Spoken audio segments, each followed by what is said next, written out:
Can you look at the camera? I'm here too. Welcome back to a bite-sized episode of the Dr. Z Show. How is everyone today? I mean, you say bite-sized, but it's more like the episodes before I got on the podcast. So it's just going back to your roots.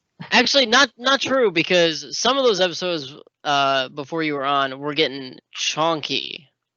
The Avengers, the one that we talked about, Avengers and Spider-Man Far From Home, that was a long episode. That was, I think, the longest up to that point. I'm not going to go and look at the YouTube page because I'm too lazy to do that, and that requires some kind of effort on my part. It does. But some of those episodes did get like pretty chonky. But on average, they were pretty short.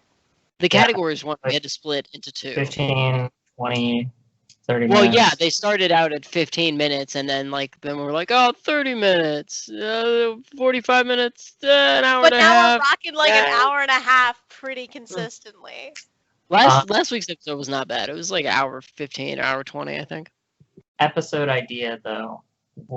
What if, and I think this would be a good episode to talk about like the merits of different game companies, and maybe Anthony can go on his EA rant finally.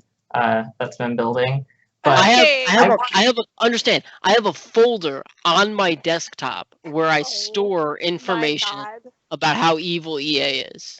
Oh my god. I mean, I can tell you how evil EA is. I spend money on Sims 4 and I love it. You are part of the problem. Okay, sorry. But I love Sims 4. Okay, here's my idea. We categorize every major gaming company as a different fruit and explain why. Yes. I was thinking EA. What? I missed something. I'm not following. No, I am following and I'm on board. I was thinking, like, I feel like I missed something as well, and I'm right here. No. Jake and I are on the same page. Yes. For over a week. If different gaming companies were fruits, which fruits would they be? Which one is durian? That's the EA real question. is what I was thinking. Is that there's not much substance, but it's huge. But the people who really like it. Okay, I'm on board. I'm on board now. So not this episode, but like what big mobile gaming company is a grape? I mean, well, okay, Tencent. There's a bazillion games. Oh yeah, they're grapes. Tencent is grapes, but they're the green grapes because there's certain people that hate them. Wait, we will. I love this. Okay, this idea is fantastic. Okay, before I was like, what the fuck? Now I'm like, I'm on board. Sneak peek episode. But what we're actually talking about today is kind of, it's different. It's different. But it's a follow-up to some information we talked about on the podcast before. But before we get into it, Brenna is going to give us the cliff notes on something really complicated that she doesn't have any faith that either of us will understand. Well, no, it's just more like, I know that when I say it, it's gonna arise a lot more questions than answers, if that makes sense. So, in short, we're talking about D&D and storytelling today. The rough versions of everything. And before stream, Jacob threw out there like, oh, I have to ask my angel girlfriend if there's any ex-boyfriends I have to worry about. And I said, referring to a D&D campaign. Although Abby is an angel, let's be frank. But she is my wife. My wife. But and then I threw out, oh, it's fine, I'm killing Winter. Which, naturally arises a bunch of questions. And I told them, because we're trying to keep it short today. It wasn't that you were killing Winter. Oh, on 9/11 I'm killing Winter? Yeah, the date was like very specific, and I was like, Because that's the day we planned our next session. Okay. But now that part makes sense. Okay, yeah. Now I'm following. Yeah. So my in our Advanced Dungeons and Dragons 2nd edition campaign, my character Renly has been on her major character arc. A lot of the characters as they start to level get their own kind of like weird character arc. And this one has tied in some of the other lower level characters. But basically, Renly is fighting with a mage, with the most evil mage ever created, who she accidentally let out of an immortal mirror, because this mage like scared her enough to let her out, basically. And Okay. how does this set involve winter? Well, you see, in our world, all of the gods have like relics and like ties to the earth. And Obad High in our world is still alive. I know in the current D&D, Fae world, technically Obad High is dead. Obad High is alive in our world. Don't worry about it. Obad High has 4 lieutenants, the 4 aspects of the seasons. And they each have a necklace that allows the season previous to them to end. So spring has the amulet of winter. Summer has the amulet of spring, so that none of them have too much power. Checks and balances. Great. Okay. Well, a while ago, the aspect of winter disappeared, the current one. And around the same time, the Lady of Spring, who we have spoken with, had lost her necklace of winter. So basically, yes, Zelda and the Jacob I am sent Zelda. a chat of the Oracle of Seasons, Yes, which is a famous Legend of Zelda game for the Game Boy Color. it is. But basically, the Lady of Spring sent us to go find her necklace of winter so we can end this freezing winter, because it's, killing the crops, and it's been winter for literally 7 months in our game.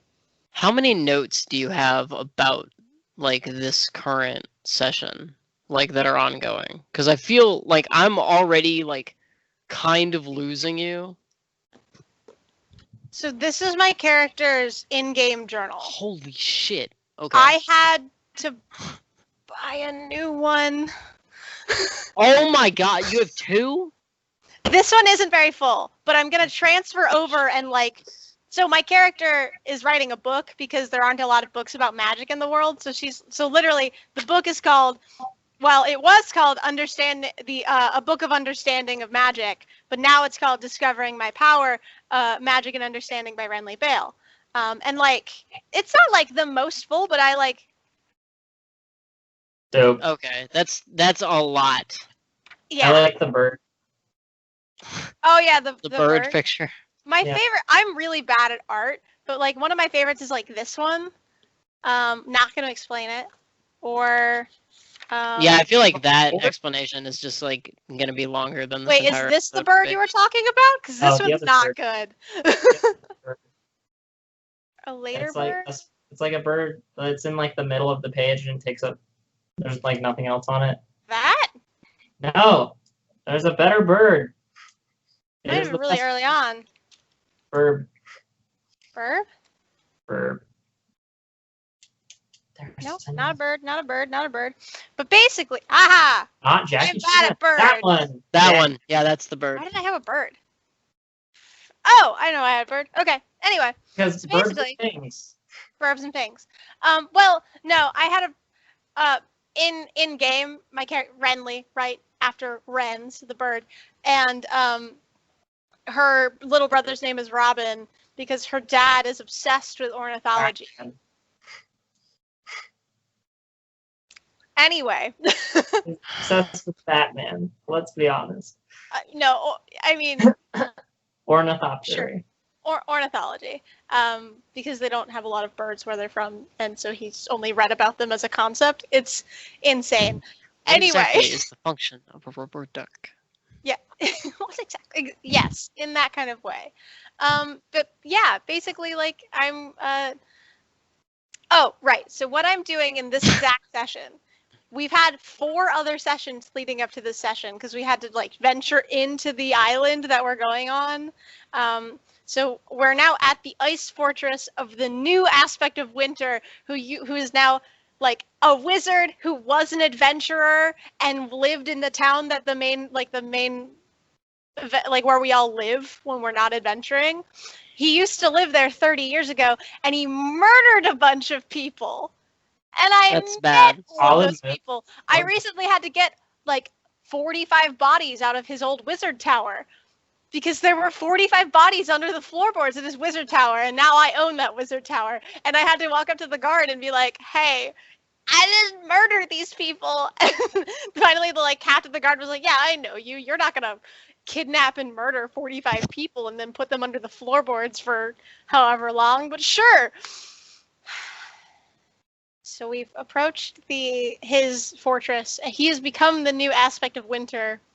And we also believe that he has the Lady of Spring's necklace of winter, and he's allowing the perpetual winter to happen. Also, fun side note, he's preventing the gods from talking to us. If anyone followed that whole thing and has a vivid understanding of what's going on, please leave a comment.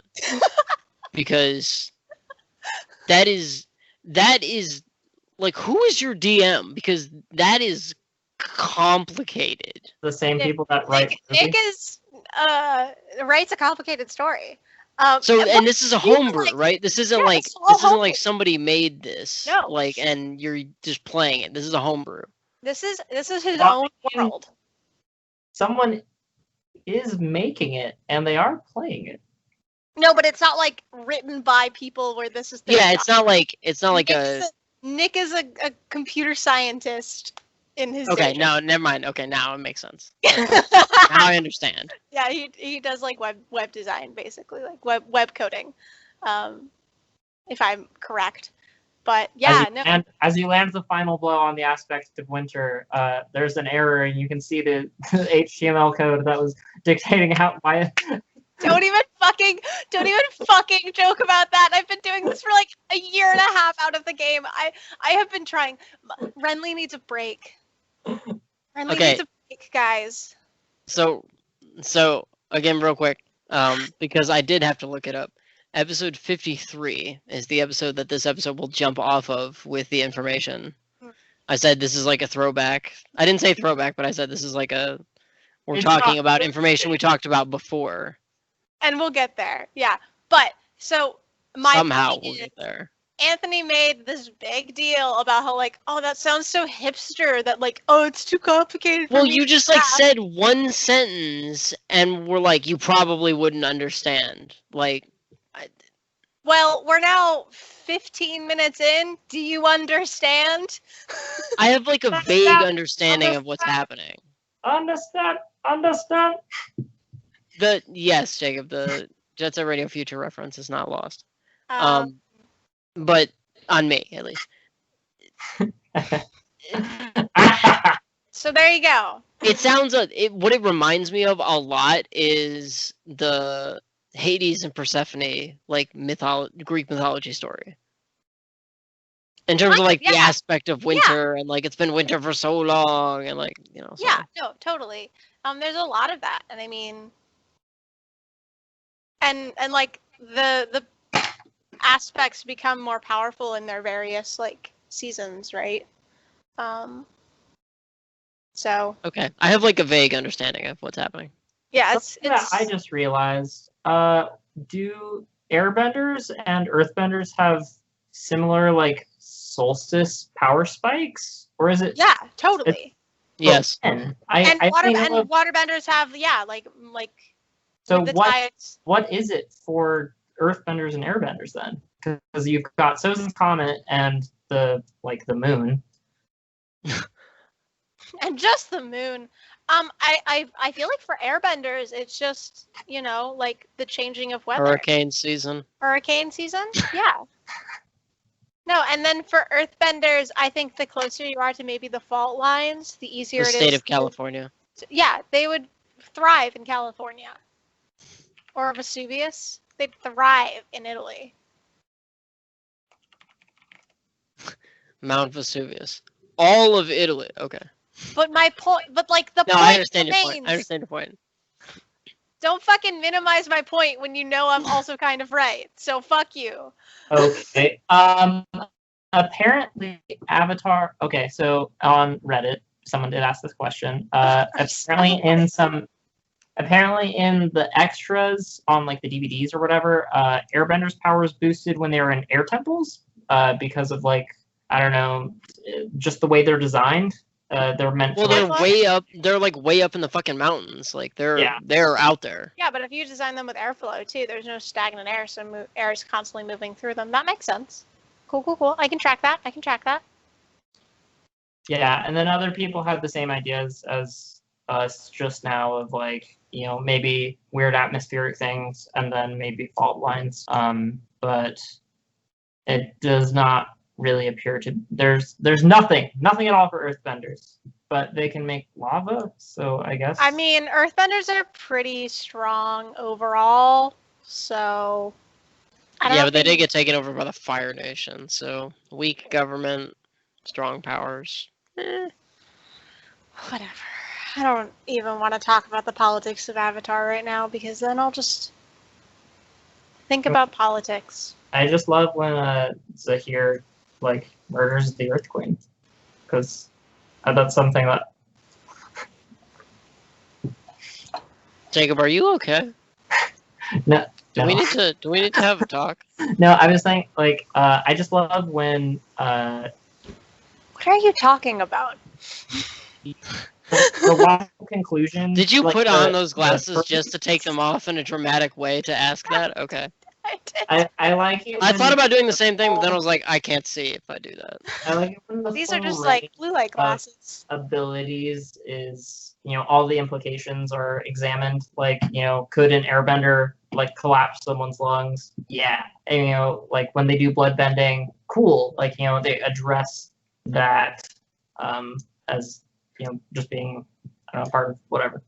This is a you like to break the meta thing.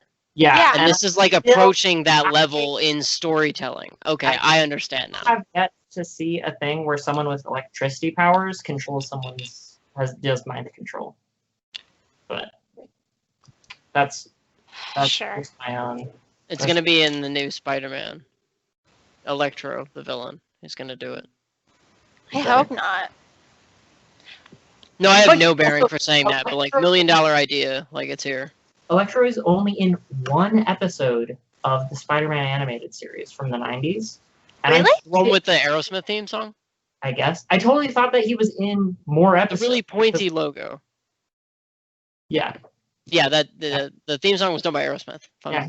fact. He's only in one episode. I love jumping off of that. I love it when like theme songs are done by like bands that are relevant. Like the What's New Scooby-Doo theme song being done by Sum 41. I did not know that. That's interesting. Yeah. I'll have to check that out actually. If I want to double check. Even though the show is absolute hot garbage, Big Bang Theory's theme song is done by the Bare Naked They might be Ladies. giants. No, it's. They might be giants. Are you sure? I'm. Bare I was 100% like positive. 100%. It was. They might be ladies. No, I am 100% sure it's They Might Be Giants. I'm gonna look it up. And Song by Bare Naked Ladies. it Fight is Me in Bare the Naked Pit. Ladies? Fight Me in the Pit. Okay. Bare okay. Naked Ladies. I knew it. I Artist. Bare Naked Ladies. Yep. Oh, I'm sorry. It wasn't Sum 41. It was Simple Plan. Okay. Yeah. I was like, that's very different. My favorite band. Is it Not that Simple very Plan is different? bad, but no. I mean, not that. Is it very different? We will get it. We will get to an episode where I talk about like music, and So- that can be an episode where you both are like, why do you know these things? But that I mean, I feel like. Oh, but my point, and also, spoiler teaser, we do plan on doing a theme song bracket at some point. oh yes, no, I am so Chocolate. excited for this. So if you have any theme songs from your childhood specifically, so childhood like cartoons and like childhood TV shows, I think we should say. If you feel super passionate about one of the theme songs, put it in the comments, message us, let us know what you're thinking on that front. And I'm going to, I mean, genuinely part of why I've taken down my whiteboard is so I can possibly use it for our bracket. Nice. If someone suggests the PJ Masks theme song, I will find you and I will hurt you. Because the kids are obsessed with PJ Masks, and so they turn on the show just to watch the intro with the theme song, then they like rewind it 50 times so they can sing along with it. And do we want to count like the super So like do we tired. want to count like super young kids content? Because I think that could be its own separate thing. Because like the Wonder Pets theme song, Dora the Explorer, Teletubbies. The Teletubbies. Teletubbies I feel theme like song. that could be Horrifying. its own. Cyber Chase. Ooh, Jacob, you're right. No, Cyber Chase is already on. I already have like a list going on my own. Like, Dragon Tales, like This is Yeah, gonna I be guess- a big bracket. This is Well, gonna no, go on but for a we're while. gonna have to like That's a break good it up into several like iterations and like talk about it overall. But like we might have to do this like March Madness style, like Eastern bracket, Western bracket, like North. Well, because South. then you could think about like manga, Yeah. like No, we can do like or, we can do like anime. Yeah, we have to have an anime like. Meg wait, doesn't we have do- a theme song. You know what I mean, Jacob? Anime. we can What? do the anime theme song like bracket. Yeah, we Anime could, was like, based on anime- manga to begin with, so it tracks. Okay. Wait, so we could do like Because- we could well, do because- like the no, live. Well, No, that's no, not no, fair. shut up. That's I not don't fair care. then, because the Eastern bracket, if the Eastern bracket is anime, Cowboy Bebop just wins. Like, just put it in the finals. So we have to talk about it. We'll have to talk about it. But my point is, we can do the anime bracket. We can do the live action bracket. We could do like the like tween cartoons and kids cartoons. Okay. Or we can totally shuffle. Well, and then we need I an- can just We need another entire section for Power Rangers theme songs, though. no. We can make that a okay. Wait. Then if you're insisting on that, then why don't we first start with the Power Rangers theme song bracket? Okay, and then the winner of the Power And Rangers theme winner song of that bracket move makes on. it onto the live action. Okay, Yeah, no, that's well, fair. I think we can do that. We all can. those brackets, and then we have a final one that's just like the top 8 Mhm. against each other. Yeah, I feel like yeah, we can go down to like the top 2 in each bracket, and then we shuffle from there and go. I feel like that could really work. Okay, but- we gotta put this online so we can like push it out to the audience, to Yes. like everyone, to get votes from like people we don't even know. No, absolutely. I've already been probing my friends' brains, but and we can Ready. like bracket out to like Yu-Gi-Oh theme songs. Like Naruto's got a It's bunch of time different to theme songs. But- So many, some longer running shows, longer running anime, I feel like have so many theme songs that it's really easy to be like, these are all D tier, like, and then like you grab just the one. No, Dragon Ball Z. Okay, Dragon Ball Z was Dragon going Ball on for like forever, and it had one theme song the whole time. Yeah, but like Naruto had like 7, Yeah, like 2 each season. At Yeah. least. That's because Naruto has like 6 seasons of filler, though. Like, Bleach has really bad opening and ending music so Bleach far. is bad. Like, I mean, yeah, I was like, Bleach overall is bad. Like, not just the theme song. Like, the theme song prepares you for how bad the episode you're about to watch is. I really tried to like Bleach. I watched like 15 episodes or something. Like I watched too many episodes. But yeah, so Okay, that's so coming out. we're- But Yeah, that was what we a want to talk spoiler. about today, going back to why I ranted about D&D for 15 minutes, is because we're updating on Wizards of the Coast and their new book that's coming out. In November, they have a new expansion book called Tasha's Cauldron of Everything. And the big thing that comes out of Tasha's Cauldron of Everything is that it decouples racial ability bonuses. Racial meaning elves, half-elves, humans, orcs, like so on. It decouples the two. So now if you decide to be an orc, it's not immediately your con and your strength. If you decide to be, like a human, you don't automatically get a +1 to everything. So it like takes some of the problems that people have had of like inherently, if you are a race, you have these things, and it starts to break it down. And I think that's huge, and I think it's a smart move, but it's something that they've been doing on the Unearthed Arcana for a while now. And for those of you who aren't Yeah, I was gonna say, familiar with the what Unearthed is Unearthed Arcana, Arcana? the Unearthed Arcana is it's Wizards of the Coast playtest material. So they just throw it online. They say, we're not super sure if it's going to be balanced. Can you, as the community and people who love this game, test these ideas for us, pitch your own, and give us feedback? It's the PUBG test server. It's the PUBG test server. Of D&D. Okay. Yeah, exactly. If it were anything else, I would be like, that's very lazy on the developers. But since D&D is like so huge, like there's so much information just that exists about D&D, like Games canon need or not. players to test. No, exactly. Right, and like we talked about this with like Betrayal. I've talked about this with Betrayal at the House on the Hill with my friends. I love Betrayal at House on the Hill. It's one of my favorite board games. Great game. Fantastic game. However, there are a lot of cases where there's no Super one-sided. Well, one, it's super one-sided, but there's also no rules that specify how a mechanic is supposed to work. Ooh, And you have to Google it. There's this game that Claire got for Christmas, Agricola.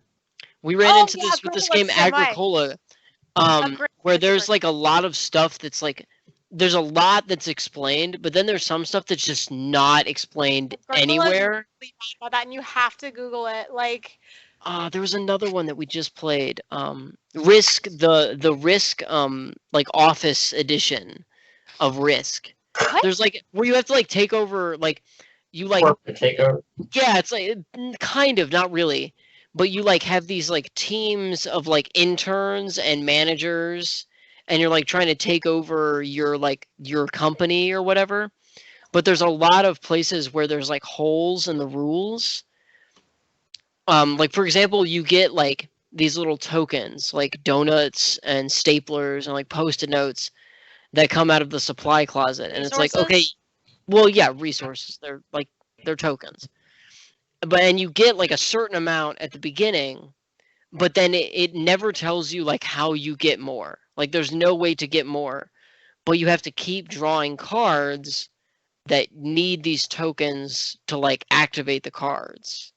And then the tokens are like used up. So we had to implement like a house rule. Office politics. We had to implement like a house rule where you like can get a free token at the beginning of your turn or whatever, because there was no like, otherwise it's just who has the best cards on the first draw. And then it's like wildly unbalanced. Yeah. Okay. Sure. But so other things that are coming in Tasha's I just like took that and ran away with it. Absolutely That was did. 100% my fault. I'm very sorry. You were the king of Tangent Town for a moment. So other things that are coming in Tasha's Cauldron of Everything are they're doing more subclasses. Big shocker there. They always do that with their new books. They always bring out more subclasses. Artisan is the new one, right? Nope, Artisan's been out. Artisan came out with the last one. No. It came out a while ago. Eberron? You mean Artificer. That's what I meant. Yep. Yeah. It was an Artificer. A word. Sorry, we call them artisans in our 2E campaign, so I'm used to it. Artificer. That's the new one that came out. Yeah. What's the newest one? No new class is coming out. It's all subclasses. Oh, right. Okay. So, Artificer gets new subclasses. Yeah. Everything is going to get new subclasses, it sounds like. Wow. Okay. It just says, try our subclass options for every D&D class, including Artificer, which appears in the book. So, exciting. Then we've got new artifacts, new spells. Always comes again with these expansions. We always get more artifacts and interesting stuff like that. Something I'm excited about, magical tattoos. They've been played around with a lot on Unearthed Arcana, but like gem dust tattoos is basically There's a lot of go ahead. Yeah, there's been a lot of it, and you can go through and you can search the Unearthed Arcana stuff. I don't think they've pulled a lot of it from the internet. There's a lot of homebrew magical tattoos. There are. Somebody that was in my campaign that I was running that I will get back to, I promise you. was like approached me about like his backstory and was like, oh, like, you know, I have this like tattoo that like takes over my body, and I was like, okay, like let's, you know, like not make it realistic, but like let's, you know, like even it out a little bit so it's not like wildly overpowering and like you're gonna end up killing your whole team. Well, I was gonna But say it's if a you wanted to lot do of that, like he could. homebrew stuff. I mean, if you want to do that, he could be a sorcerer or like a barbarian, and like that's the rage or the wild magic or something. Anyway, I don't know. I really like incorporating like that's a really cool element, and I like with stuff like that. I always want to try and find a way to like incorporate it. Break it. Well, not break it. Jacob. But like a great example of this is I created a barbarian character who the like lore behind it is she's in a clan of fighters, but the first baby to be born after the death of the chieftain like has the power of the chief and like the spirit and like knowledge of the chief, and that's where the rage comes in. It's just this like inherent battle instinct that you have from like the previous spirits of your elders. Okay. And it like that's sort of like an Avatar kind of like going back to Avatar. That's like a very Avatar thing. It's very Avatar, but I just like I really like that concept, and I'm so sad I don't get to play her anymore. She's so cool. So like if anyone needs like a Dragonborn barbarian, like at some point I might. Flavor wins. Ludo narrative. Yeah, so she's very cool. What? But Ludo narrative. Have you heard that before, ever? No, I was like, I'm missing. There's something I don't understand. Ludo narrative is where the mechanics of a game are explained by the story. Yeah. And okay. So like, I did not know that there was a term for that. Okay, that's interesting. So there's a Magic YouTuber called Spice8Rack, and he talks a lot about it in some of his like earlier videos. Okay. Like his first Magic videos, because he talks mostly about kind of flavor stuff. Flavor wins. Flavor wins. And being like Ginger Brute is a flavor win. Like, you know, it has like good Ludo narrative, you know, like support. You know, the gingerbread man is fast, you can't catch him, so the card has haste. You know, like cool. Okay. Well, and that's why I love like clues. I know they're not the most powerful thing in Magic. They're not the most powerful artifact token. Fantastic. But clues are great, and like cards like Tamio's Journal. No, you can abuse clues. Like, they're strong. They're not as strong as like treasures, but you can abuse them. Mm-hmm. Or a blues clues. Ooh, yeah. It's a thing now. I had a serious conversation in my Magic nerd chat from back home. There was a serious conversation about, is it possible now, because of the like rise of dog EDH decks, to make a blues clues deck? No doubt. Serious conversation. No Someone doubt. is gonna try to do it. Do it, please, and send us your deck I want to list. see it. Couldn't you get a mono blue deck though, which would be You can't, unfortunately, because most of the dogs are in white. But blue white still fits that, and I would hesitate. You can easily throw green in there too, because Steve's shirt's green.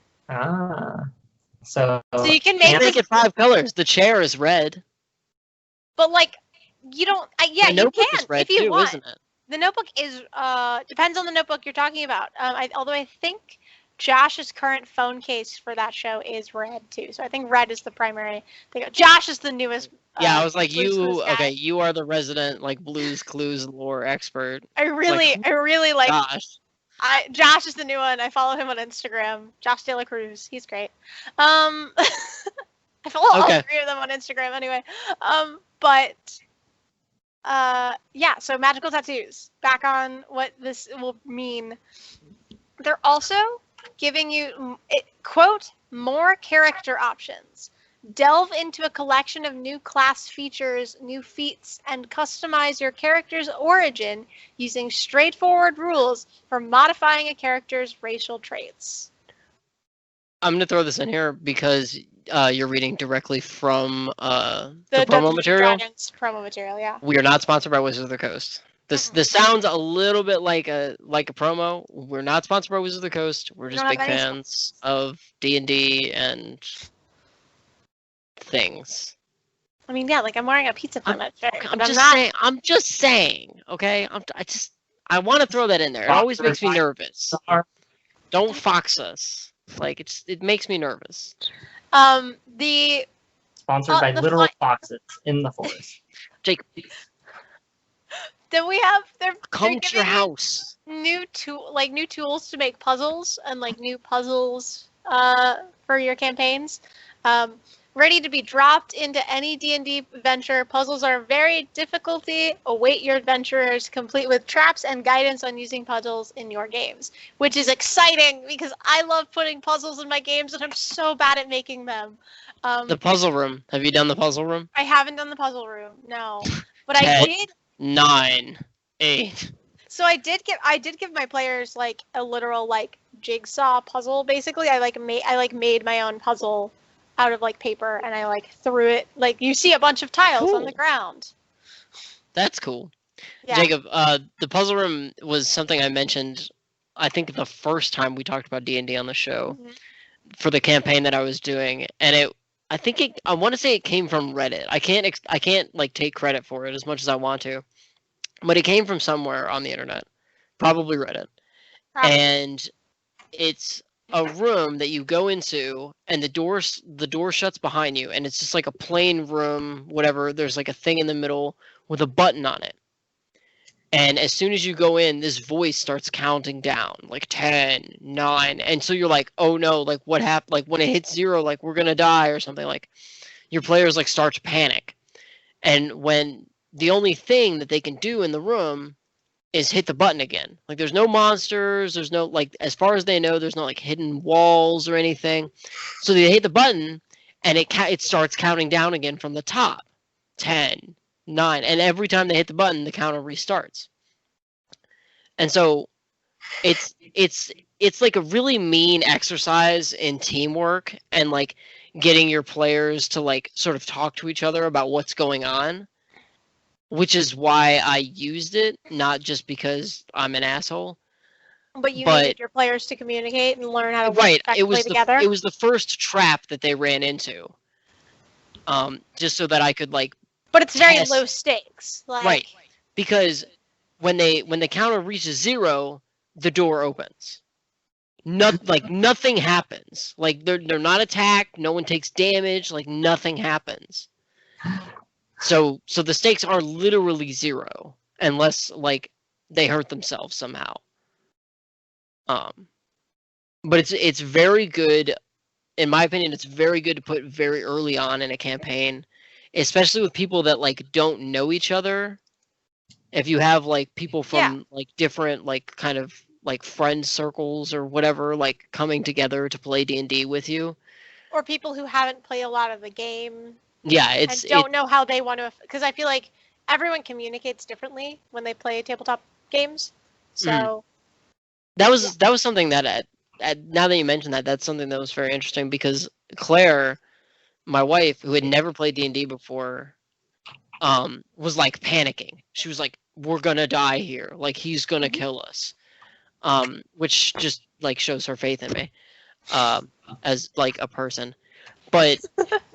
But she was like panicking, and then once they hit the button the first time and the counter restarted, she like was very calm and was like, okay, something is at like there's something at work here. Like there's some kind of like there's a trick, and was like focused on figuring it out while everybody else was like trying to break down the door that they came through and was like looking for hidden like tiles that they could move to escape. Like, and there's different puzzles for different players, right? Like some people want a literal puzzle. Some people want like, oh, you just have to know which item to go run back in the dungeon and find, or like you need to know what spell to cast. And then some people, you know, they want to sit there and think like if two trains leave Philadelphia and LA at the same time, one of them is going 55 miles per hour, the other is going 45. When will they intersect? Like. People that like those kinds of puzzles, there's something Something's not quite right.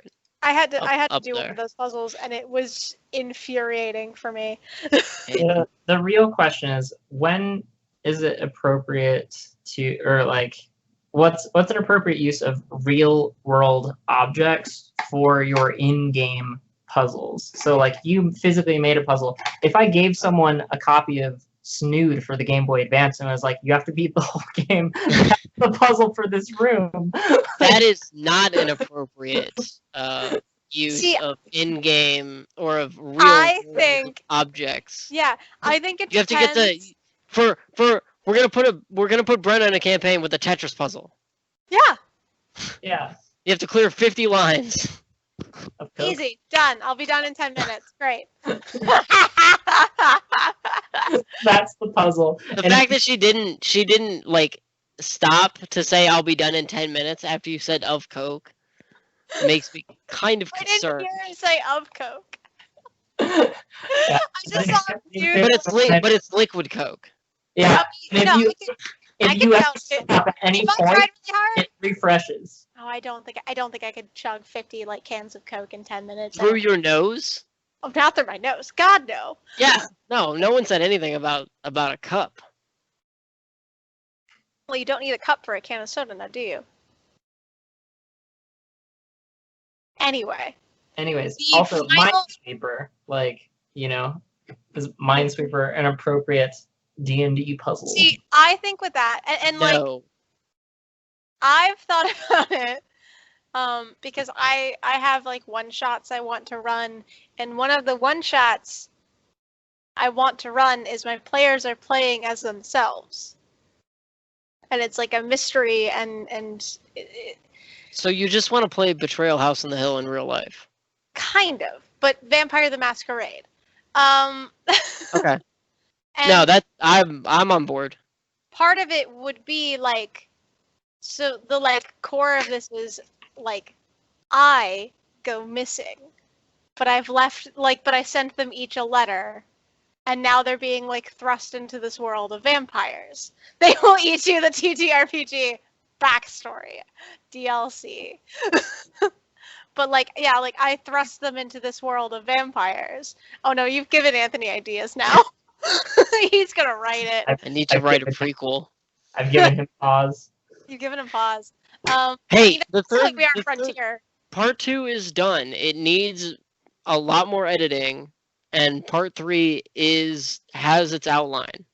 It is still coming. Don't you worry your little selves about that. That is secret backstory DLC from a long time ago. Long time ago. But yeah, no. That's basically We Are Frontier. I mean, it's zombies. But anyway, yeah. So like I had this idea as I was doing it, like my players would find things, and if they found certain tools like so the goal was, and I'm adjusting the goal. No, like I would have my apartment set up. Like, yeah, we're playing in my apartment. But then I would be like, and she told you, like, and in your letters, you each have these notes. Oh, so like a murder mystery party, but also Okay. tabletop RPGs. So, like, if they, like, okay. looked behind a thing, they would have found, like, a book that, or, like, if they found, like, oh, we found some of her, like, magic shit, so we can do, like we can bring, like, magic spell stuff to, like, figure out what's happening. Okay, now I do have an idea for They Will Eat You tabletop RPG. That sounds like an escape room where like people have classes. So like Yeah, and that was like the Or, idea I was kind of you know, going. maybe someone gets a class where like their resources are they can get the clues from like the person, like making sure that you all don't kill yourselves. Maybe someone has like X-ray glasses or like those Yeah. like the little the red lens, the red. Well, and like that would have been glasses, like part of it, like, right? those things. And like one of the other like ideas would be like the map to Lexington and like all of the places that like I had started like researching for like this world or whatever. And like that was an idea I was like throwing around, and I still might do something in that realm while we're playing, but Can you print off like those decoder lens? yeah. things like print off text. Invisible ink is super easy to do. Yeah. Decoders. And invisible ink is also really for your players to figure out if you word it correctly. So stuff like that is valid. And then, you know, I like a good puzzle. In real life too, because like you could hand someone like a box with like a logic puzzle inside of it too, and like if they unlock it, they get the key. Like stuff like that. I think and the thing I will say too is like that is when you have to make a decision as a like player as well. Like if your player has 7 intelligence, they're not going to participate in the puzzle. Okay. Even if you like the puzzle, like your player may not participate. So you have to like make a choice. I don't know. I have a love-hate relationship with puzzles and TTRPGs because Okay. I love doing them and thinking of them, but I don't know if they're necessarily the most effective. Also, I'm gonna do it, and it's gonna be a roguelike. Oh God. cool. Is I like- it? I'm gonna do it. No, I'm Be a stream at some point. I'm so on board with this idea. Like I'm gonna do it. I'm so this be a excited now. stream, then? I have a project. We need a lot more people. We can.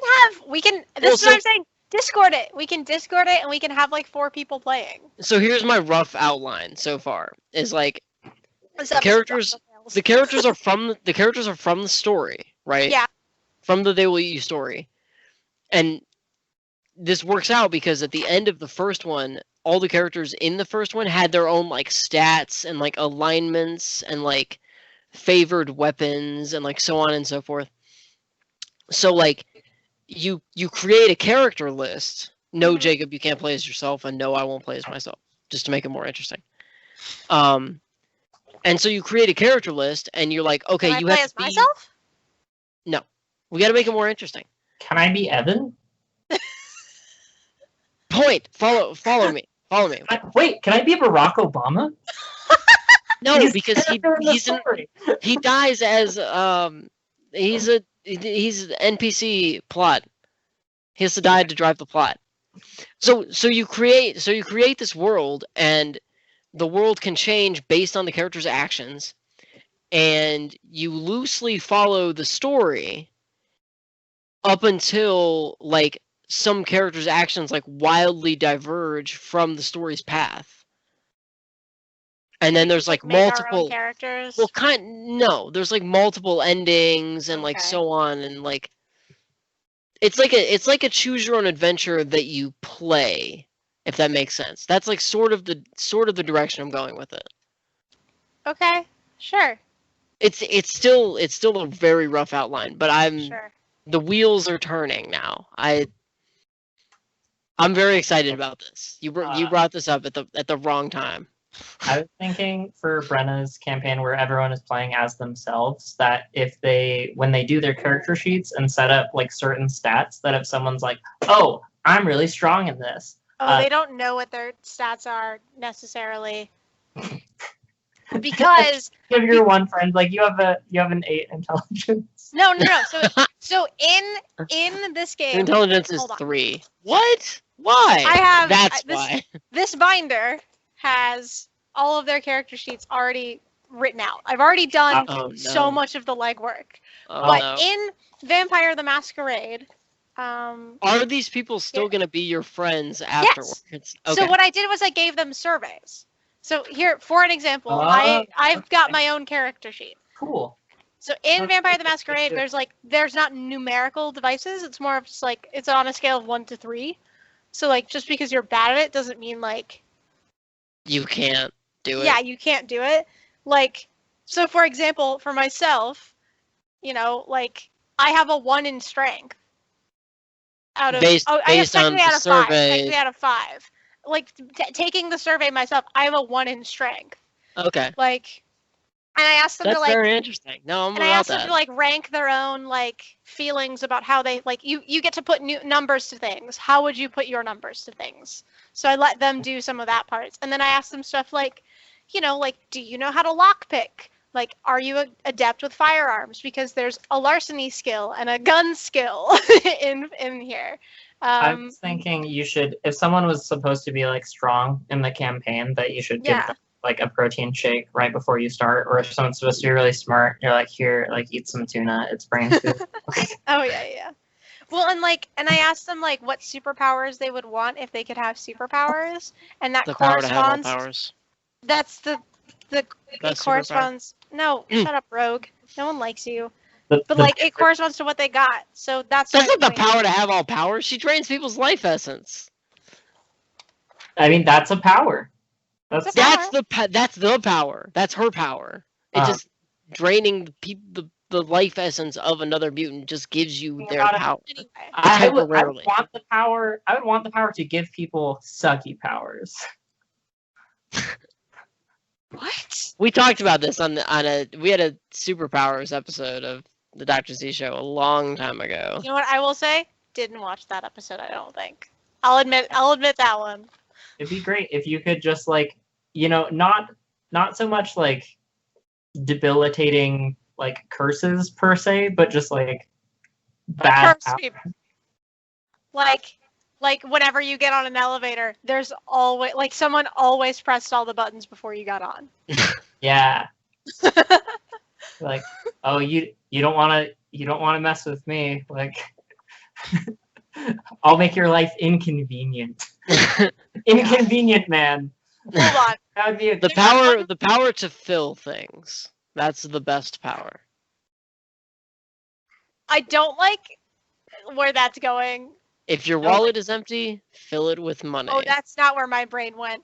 Anyway.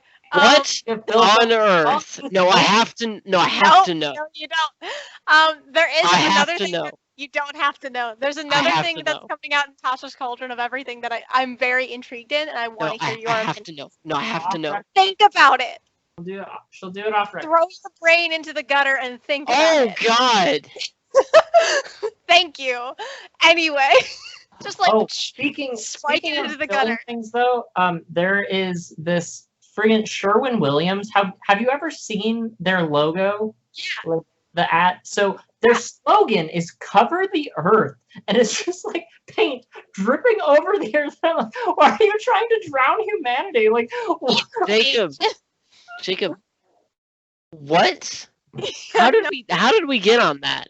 I you don't talked about the power to fill things, and then I thought about paint for some reason, and then I thought about Sherwin-Williams and their scary slogan, remember when we said this episode was going to be bite-sized? "Cover the Earth." It still kind of is related, Fair enough. relatively. It's still an hour. The which- last thing I want to talk about in Tasha's Cauldron, getting back to the actual first part of the episode, because we were going to do a second You're part. so angry about it. Like, I just, you always get on me for going off on tangents, and then when I try to rein us in and get us back on topic, never mind. Nope, that's inappropriate secret backstory DLC. God damn it. So introducing group patrons. Whether you're part of the same Yes. criminal syndicate or working for an ancient dragon, each group patron option comes with its own perk and type of assignments and assistance. I'm assuming is what my brain was trying to say. But I think that's really interesting because there's already a lot of TPT RPGs that do that. And I've done that in one of my own campaigns where I made all of my players in a band. Right. Stuff like that. And they've played around with that with the Magic the Gathering expansions a little bit, with all of the Ravnica stuff. If you were a part of a guild, you had Mhm. guild ranking and stuff like that. So they've already played around with this, and it's wild that they're putting it in the main game too. I want to see how it's implemented, but to me, as a player, it would make me feel like Obligated? kind of not necessarily obligated, but kind of like a minion in an organization. Yeah. And as a D&D player, typically you want to see where the story goes, and you want to complete all the quests, but in actuality, like D&D is an RPG, and people play RPGs to become more powerful.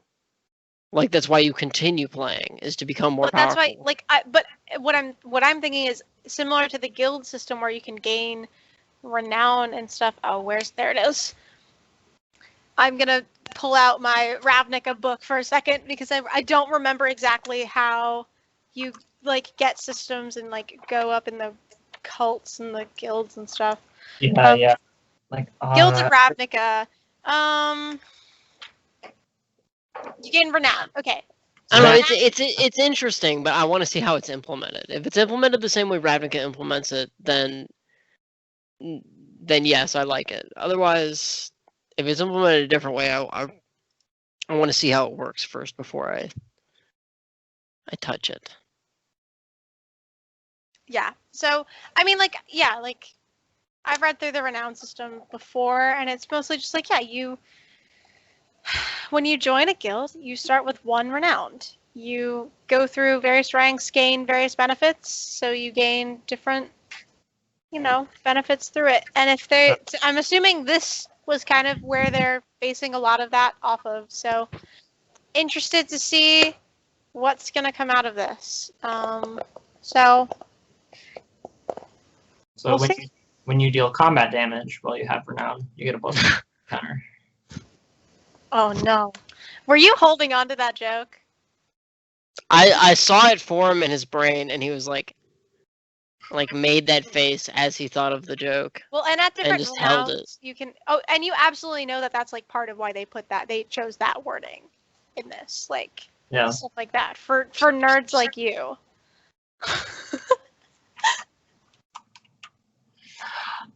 Nerds like all of us. Yeah, I was like, I am the one. How dare you? I was like. Well, I was also the one who sat here and immediately knew what they were referencing and where to look, and immediately pulled out my book that was sitting right there for the obscure Magic the Gathering. Like, how dare you? Like, D&D. Nerds like you, like nerds like all 3 of us. That's the joke. But yeah, I mean, you can gain different.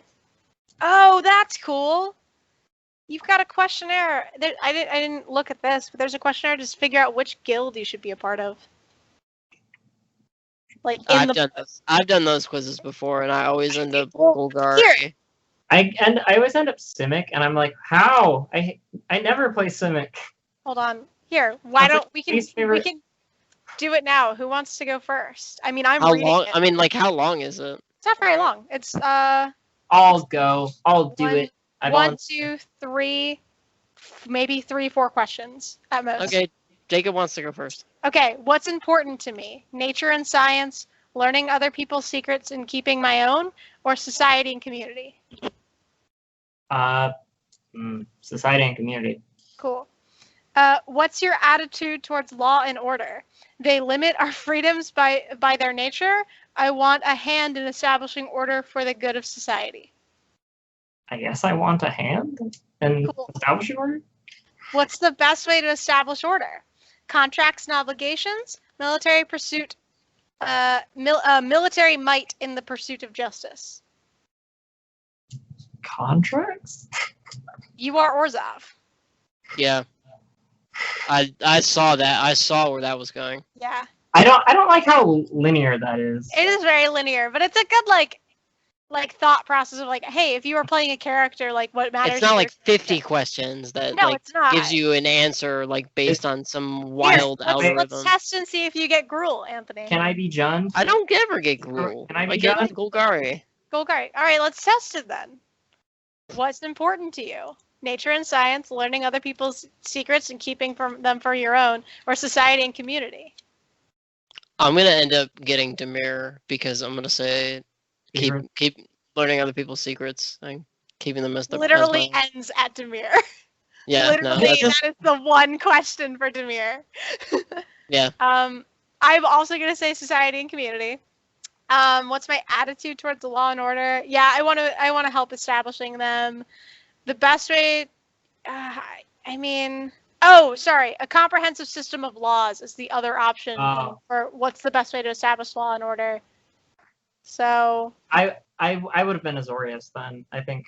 yeah, Azorius is that, and I think I also fall into the comprehensive system of laws. But wait, what if I go down the nature and science path? I want to see. Yeah, that's where We Golgari haven't goes. touched on it yet. Yeah. Where would you rather spend your time, in the laboratory, in nature with growing things? Lab. Nature Lab. with growing Doing things. doing what in the lab? Tinkering with technological devices or modifying life forms to suit my vision? Tinkering. Guess where those go? Yeah. You're in the Is It League. Is it an Azorius? You fucking scum. No, Is It in Simic. It just means I'm America. Terrible. Is And it is then- garbage. So in nature, growing Yes, things, doing what? Building a peaceful community in harmony with nature, or That's clearing lesbian. away, or clearing away the edifice of civilization so nature can grow again. That one. That one. Wally. Well, there's also recycling the waste of society into new growth. Yeah, there we go. That's Golgari. yeah. That's No, Golgari. recycling the waste is Golgari, really? Yeah, recycling the waste of society into new growth. 'Cause that's their job. Because clearing away the edifice of civilization so nature can grow again is cruel. Is it really? Yeah. Interesting. Okay. And then what my favorite is so if you take they limit our freedom and nature. The next question is, what's your favorite way to express yourself? And there's 3 options: channeling my zeal for justice into fighting evil and chaos, smashing stuff, and righteous revels and performances. So The there's second one is 100% Rakdos. No, the third one's Rakdos. So there's multiple ways to Smashing get to Gruul stuff and is Boros, but Gruul. nothing else. Huh? There's multiple ways to get to Gruul and Boros, but nothing else. Pretty much, yeah. There's multiple ways to get to exhibit. Sorry. What's your favorite way to express yourself is also explosive science experiments. Okay. Yeah. So there's 3 ways to get to Is It, 2 ways to get to Is It, 2 ways to get to Gruul, and 2 ways to get to the Boros Legion, and then, yeah, Simic, Golgari, Selesnya, Rakdos, Azorius, Dimir, and Orzhov are all only one. The- But, yeah, these are super handy and like. Anyway, all but these ends. yeah, so I'm curious to see how that's gonna work in the main game. I've seen a lot of jokes online that 5th edition is becoming 5.5 with all the expansion books. Yeah, geez. I think what they're finally doing is, this is D&D. This is how it's going to play. Here's your DLC. Like, Yeah, pretty much. Like, sort of like I'm trying to think of a better thing than like, so like a Guitar Hero, right? Like Mhm. Guitar Hero 1, 2, and 3 are the same. Like 3 had like the boss battles or whatever, but discounting that, it's the same. Like, Yeah. it's the same game. It plays the same way. Like, just I'm just looking at how just many. release expansion packs. Like, So don't- I'm looking at all of the source books they have. Okay. it's a lot. There's a So large we've got 1, 2, 3, 4, 5, 6, 7, 8, 9, 10, 11 source books, Yeah, it's an amount. with 2 more slated for release in Tasha's Cauldron of Everything, and what's the one that's coming out really soon? Icewind Dale: Rime of the Frost Maiden, which is available in September. Okay, fight me, because that sounds really interesting. No, it's gonna be really. Feel the cold touch of death in this adventure of the world's greatest role-playing game. That's a bold claim. Yeah, and then they have 2, 2 magic books that have come out. They have Ravnica and Theros, which I need to get Theros for obvious reasons. You can finally play as a Leonin and a Satyr. I'm about playing as Leonin. I I'd be would about that. Totally play as a Leonin. I would totally play, but Leonin versus Tabaxi? You could be Lionel, or Liono. That's what I was thinking. Liono. But like Tabaxi, What? they're basically Lionel, Leonins. Thundercats. Yeah. Oh, okay. like- I was like, where are we going? Well, wait, Tabaxi. Now that I'm thinking about it, that's dumb. Leonins are huge, though. I guess maybe it's a strength versus. A Yeah. Tabaxi would be more dexterous. I mean, think Um, about, like, look at a picture of Ajani next to literally anyone else. I mean, yeah. I'm just. From Let me. the- I want to look up the Tabaxi versus Leonin thing. Okay. Yeah, I mean, there's got to be a compare and contrast. Oh, it's +2 Dex, +1 Charisma. Currently in the game, as of who knows what will happen once Tasha's Cauldron of Everything comes out. But yeah, Leonins are +2 Con, +1 Strength, Yeah. and they also have claws like Tabaxi. Dark Vision, Cat's Talent versus Hunter's Instincts and a Daunting Roar. Okay, sure. And then Feline Agility. Cool. I'm interested. I'm interested. Yeah. You can also play as I don't know if you guys actually delved into like Ravnica, but in Ravnica you can play as a Luxodon and as a Minotaur and as a Centaur. But not a Luxodon, Minotaur, Centaur. No. You can also play as a Simic hybrid and as a Videlkin. A Simic hybrid sounds like it could go really bad really quickly. So you get +2 to Con, +1 to any other ability, and then you get animal enhancements, which are weird as fuck. Is that a technical term? Yeah. Okay. Are you telling me that everyone can just be furries? Yes. So what I'm telling you is that like you can really build your fursona out in this game. And it's super easy to do. Persona the Masquerade.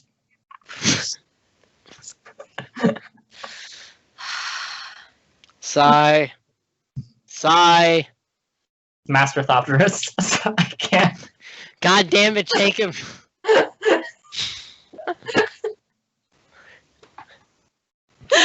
Oh no! You can also play as a frog. I'll give you a magic card.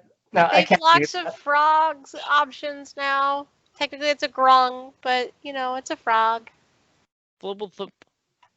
The lost. They have turtles. Turtles? Like war Turtles. turtles? Like a turtle, but a turtle. They get +2 to strength, +1 to wisdom. Fun They can- backstory DLC that I don't think either of you knew about. When I was like, Then it's 5, just about you. Yeah. It's still fun. It's still backstory DLC. I'll take it. It's about one of the hosts, so it counts. So when I was like Fair. 5, or maybe 7, I had like a little bit more cognitive development.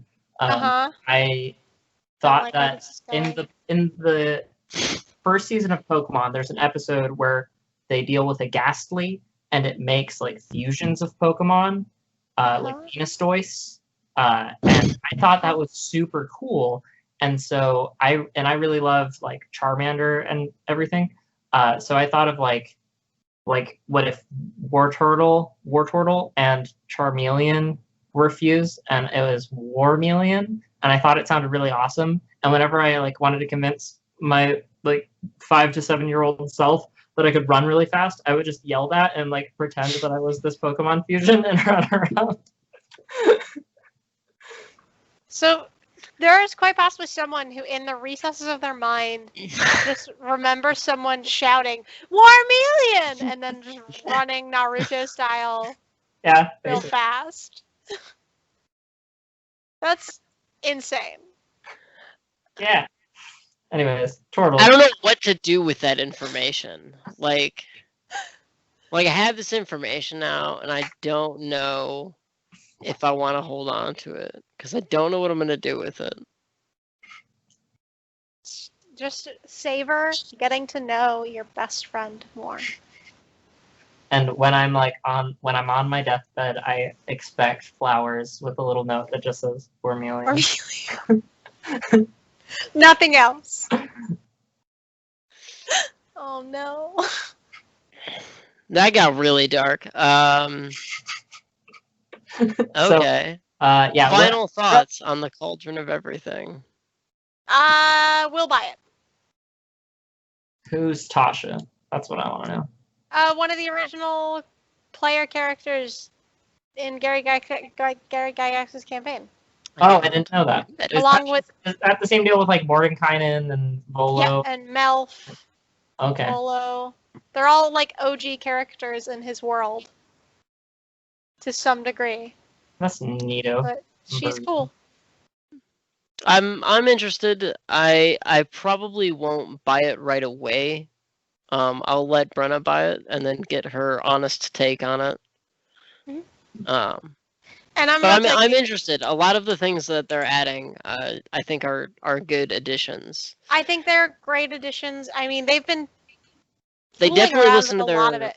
They definitely listen to their fan base about the removing race and racial bonuses. Yeah, I think decoupling that is huge. I think, you know, being it's able baby to steps. Like we said in the episode before when we talked about it. It's the baby steps. Like they're getting there. Like well, and generally too, and my only fear is that on the business end of things, they're not really improving. They're only like face wise improving, which is a concern. but this is that a business. This is a business decision, though. Them to It's it. release this and to do something that large, like because that's been a staple of D&D like forever. Yeah, Is like going you pick back this to the early race, you get days. this race bonus. Like so, decoupling that I think that's a big decision for them to You know, do. But again, a lot of people are like, well, 3.5 started doing a lot of that stuff, and 3.5 was the most, like, customizable version of this game because there are so many splat books, right? I mean, like, I've looked. I would argue not. I would argue not anymore. There's especially the amount of stuff on Unearthed Arcana, and the amount of like homebrew that's constantly going on for people. But Every also week, the- I hear someone like, "Oh man, I got this great idea for a D&D campaign," and like a lot of them like don't follow through, and that's just like a thing about people is they like have a great idea and it doesn't go anywhere. But like all the time, I'm hearing like, "Oh man, I'm gonna write this D&D Oh campaign." I'm like, my "Okay, God. hopefully you have nothing to do for the next 5 months." Like, Hold on. Now I want to. Okay. Just looking up 3rd edition versus 3.5. Great. Okay. So, scrolling through this. 1, 2, 3, 4, 5, 6, 7, 8, 9, on 10, this episode 11, of Brenna 12, Counts 13, things. 20, and I'm only in the D's. E, F, Oh my god. 2, Okay. 23, 24, 25, 26, 27, My brain. 28, 29, 30. Gosh. We're at G. It hurts to look at. Just look at this. That's everything. 46, 47, 48, 49. Did you send a 52, link? Because I didn't get it. 53, 54, Yeah, 55. it's a Wikipedia link to the list of Dungeons and Dragons 61 books. 3.5 supplemental books. Okay, I'll post the link in the description for the supplement material. 65 supplemental books. In addition to the main book, and then it's a lot. I mean, like, D&D is a large. oh, and then It's a there's large boy. the Player's Handbook, the Dungeons Master's book, and the Monsters Manual. I'm sorry, Yeah, Monster it's a Manual. chunky boy. It's a chonky boy. There's a lot. There's 3 different monster manuals you can buy for 3.5. So, I mean, It's big. although I will say 2nd edition does also have a lot. Advanced Dungeons and Dragons does have a lot. So Okay, so anyway, actual final thoughts on the direction D&D is going. stoked about it. Excited. Okay, wait. There might be more for Advanced Dungeons and Dragons 2nd edition. Sorry, I'm now looking at it. There's a lot. Sorry. I'm excited Jacob. about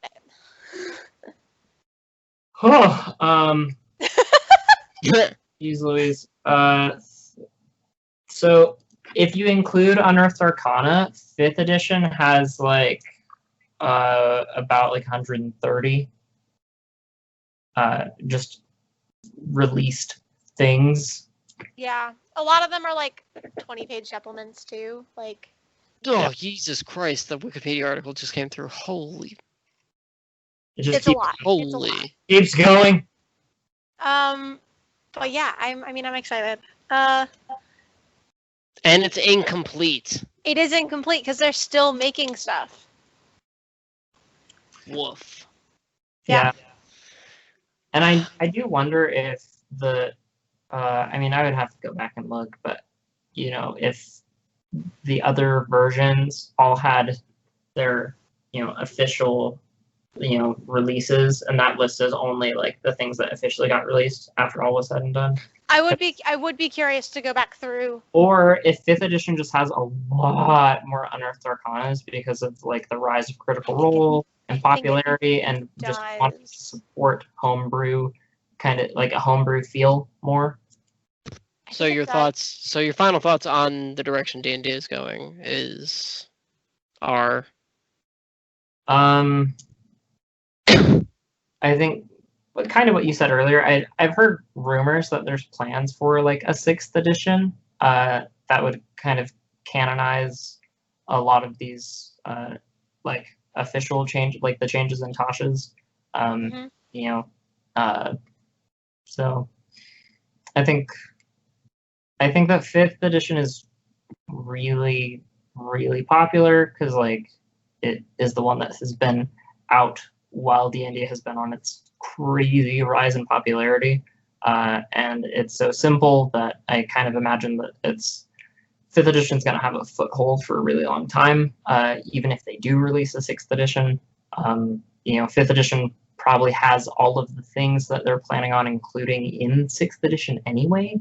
So it gets to a point where the hardcore collectors can just be like, why would I buy or play 6th edition when 5th edition just basically is already 6th edition? Yeah, and I heard they're thinking about bringing back THACO, so that's. They're not. I mean, I'm sort of in the same camp as Jacob. On like the political front, it's definitely like baby steps. It at least looks like they're making an effort. Like obviously we don't know what's going on, you know, at corporate headquarters, but to us it looks like they're making an effort. On the other hand, in terms of like the actual game itself, I do worry that they will release like another one, like 6th edition, and like eventually 5th edition will be forgotten because there's so much material in 5th edition that if they try to incorporate all of it in like a new edition, like 6th edition, then in the streamlining, stuff's going to get forgotten and stuff's going to get left behind, and people care about the little things in D&D for sure. I see, and so my worry is that things will get left behind as the game. But as someone who grows. plays a very old edition of D&D, sometimes that's okay.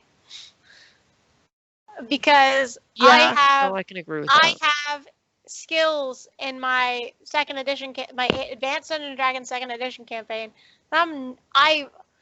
They are not practical in the game. I have my other character, not my wizard I talked about for 15 minutes. My other character, who I'm about to retire, she has a paper making and a bookbinding proficiency. Those are two separate proficiencies. One of them takes up one proficiency slot. One of them takes up 2. When am I going to use this in the game? Second edition Advanced Dungeons and Dragons is EVE Online. Yes. You cannot change my mind. No, it is. I fully agree. You know, like there's too many things. So 5th edition, I think, has, and then like 3. 5th edition have enough paths though. There's enough like paths that you can take that separate the big bunches of stuff. Some of the things that get left behind may not be a bad thing, right? Like we've left individual proficiencies behind. Now, you can also argue some of those are a little too broad because, you know, like twirling a knife, picking a pocket, and dancing are all 3 different dexterity skills that that all kind of fall into sleight of hand. Or like acrobatics. Sometimes you can throw them into like performance checks. Yeah. I think yeah, like that's just like a discretion on the DM is like figuring out what skill is best for the situation. I don't know. And it does seems to be the big deal from what, because I've watched a lot of like D&D YouTubers, and that seems to be the feel is like, more power to the DM and the group to discuss expectations beforehand for the most part, and to, like an expectation for the DM to more or less just communicate well with their groups, not, and the players not to be like jerks about it, to like listen to when their DM, finally makes a ruling on something. But as I said the first time we talked about D&D on the show, as I said the second time, and we'll always say about D&D, the power of D&D and your enjoyment out of it will rest on whether or not your DM is a scumbag. Like, there's no other way to put it. Like, the power and enjoyment you get out of the game is up to you to a point. Like, your DM does run the game, and you have to recognize that as a player of Dungeons & Dragons. Yeah, if your DM is bad, you're gonna have a bad time. Yeah, there's no way around it. Even if you like the people you're playing with, there's no way around it. So it's all about finding the groups that work for you. All right, this has been a regular size episode of the Dr. Z Show. We will see you guys next time. adios.